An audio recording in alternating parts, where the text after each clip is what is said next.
everyone. So in this lecture, I want to go through kind of an improper integrals comparison theorem. So you saw a comparison theorem for integrals where you actually you didn't have any infinite bounds or anything. But this one is actually very useful precisely because it's going to sometimes allow you, if an integral is a little too complicated, to figure out exactly how to compute it. If you can compare it to another integral, you might be able to figure out if it's convergent or divergent. Okay, so here is the theorem. So suppose that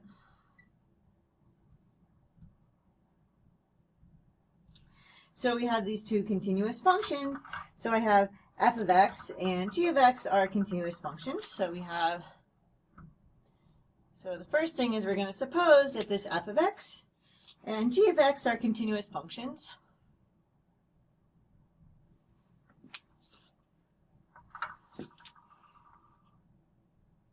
Oops, that's not the pen you're going to want me to be using. So these are continuous functions.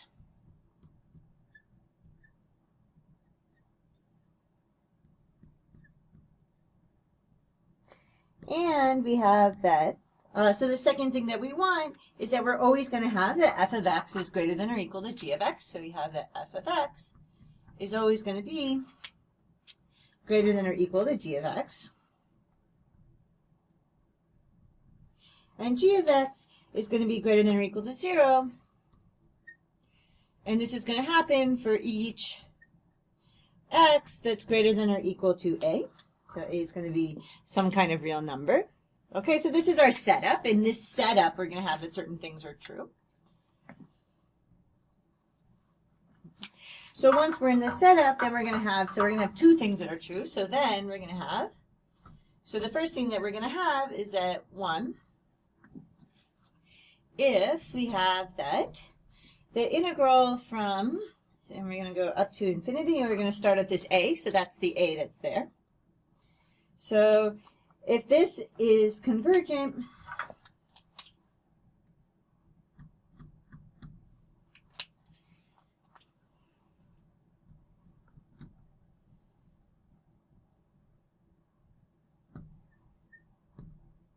then we're going to have that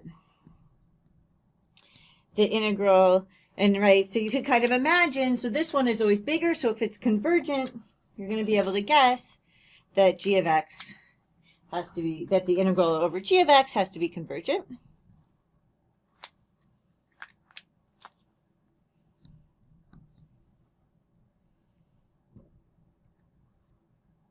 Okay, and then you can also guess it, so the other thing, so then this is true, and then also the other thing that's true is that if the integral, okay, and so now we want to go to a to infinity. Actually, before I write this one, I'm going to draw the picture because I feel like this is going to make this much more clear. So I'm going to start at some kind of x equals a. And I have these two functions where I have that, so I have y equals f of x.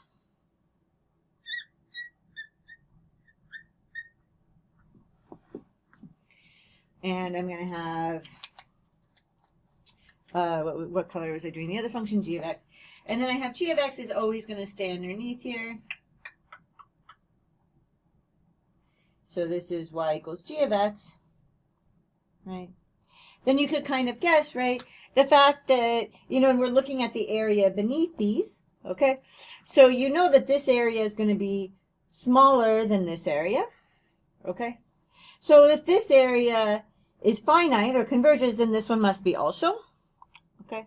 And then similarly, if this one diverges, because this is smaller, this one's even bigger, so it definitely diverges. Okay, so that's kind of the second part of what we're writing here.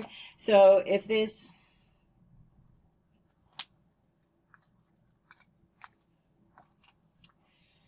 I feel like even my line is like super light here. Okay. So if this is divergent, then we're going to have that the integral from a to infinity of, so if that one's divergent, then definitely the bigger one is definitely, like that bigger area also has to be infinite.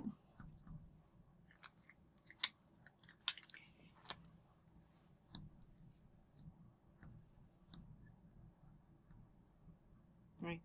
And as I said, this can just kind of help you out if you have a kind of funky function and you can't really figure out if it's finite or not. Okay, so this is in a circumstance, right, where we're starting with where we have an infinite bound like this. And we just kind of know that this area is smaller than this one. So if this area is finite, then definitely this area is finite. And if this area is infinite, definitely this area is infinite. Okay, so that's all that this is kind of telling you, but it ends up actually making it easier for you sometimes to figure out whether an integral is convergent or divergent. Okay, so I hope that made some sense, and I'll see you in the next lecture.